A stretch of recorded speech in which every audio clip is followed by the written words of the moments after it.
George W. Bush once told the story about the time he introduced his dog, a Scottish terrier named Barney, to Vladimir Putin. Mr. Putin was uninterested. He shrugged. Later, on a visit to Moscow, the Russian leader asked the president if he would like to meet his dog. "Sure," said Mr. Bush. Out bounded a large black Labrador retriever. Mr. Putin looked W. in the eye. "Bigger, stronger and faster than Barney," he said. Story continues below. Advertisement. The symbolism was obvious. Even though top thug is more appropriate, Mr. Putin likes to think of himself in top dog terms. Who can blame him? In the power game, he's faced 3 presidents and gotten the better of each. He hosed Mr. Bush into thinking he could trust him, then stiff-armed him, turning his back on his overtures. He outfoxed Barack Obama to the degree that foreign policy softness is seen as the sore point in that president's legacy. As for Donald Trump, many see the wisdom in canine analogies. He's written off as Putin's poodle.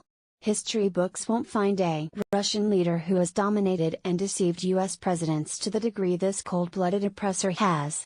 And with Mr. Trump seemingly in hock, the shaming of America by a lesser power is not about to end quickly. Monday's expulsion of Russian officials by the United States in concert with similar action by Canada and European allies was a strong, positive step. But no one should bet that Mr. Trump, who refrained from personally announcing the decision, is about to change his approach to Russian relations. For every hard turn at the Kremlin, he's made several swoons. In facing Mr. Putin, the United States leads in the wrong arms race. The new race, as evidenced by the 2016 election registers, is information warfare. While Washington dithered, the Kremlin took control of this battlefield with cyber tyranny and propaganda bombardments. Militarily, while spending hundreds of billions less on defense, Mr. Putin has made gains as well, expanding his territory and influence in the Ukraine and elsewhere.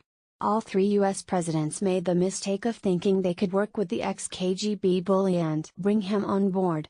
They didn't realize he had no interest in joining hands with liberal Western democracies. They didn't realize there are no more Gorbachevs. Story continues below. Advertisement. Mr. Bush's trust was answered with Moscow's opposition to the Iraq invasion, human rights abuses in Chechnya, military intervention in Georgia. As this president prodded him for more democratic liberties, Mr. Putin seized control of independent television networks, did away with elections of governors and eliminated political opponents. Barack Obama spoke of dealing with Mr. Putin from a position of mutual respect. "We see Russia as a partner, not an adversary." Then came Crimea, the destabilizing of the Ukraine, support for Bashar al-Assad in Syria, and, directly under Mr. Obama's nose, a campaign to sabotage a U.S. presidential election. Enter Mr. Trump, who, as Russian Roulette, a new book by journalists Michael Isikoff and David Korn, makes clear, had been trying for years to cultivate Mr. Putin for purposes of expanding his Trump Tower empire. As president, after seeing how the Russian manhandled his predecessors, he still believed some kind of Putin partnership could be worked out. In explaining his submissiveness, there's also the hanging question of whether he is compromised, whether on account of Moscow hotel prostitutes, money laundering, or payback for Russians helping him win. Even if all the blackmail speculation is rubbish and Mr. Trump's plan for close cooperation is honestly motivated, he's falling into the same trap of not only his recent presidential predecessors, but so many others as well.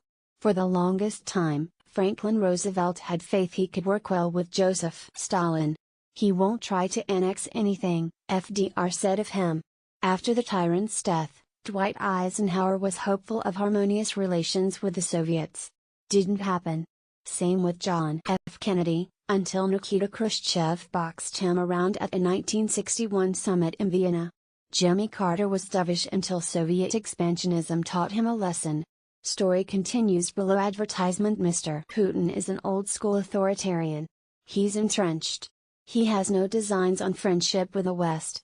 Some, such as Canadian Foreign Minister Chrystia Freeland, who is barred from entering Russia, get it. European leaders are gaining resolve, seeing Mr. Putin for what he is. But given who is in the Oval Office, the big dog isn't about to lose ground. European Union member states have agreed to take further measures against Russia after saying it was highly likely Moscow was behind a nerve agent attack on a former Russian spy and his daughter. Reuters.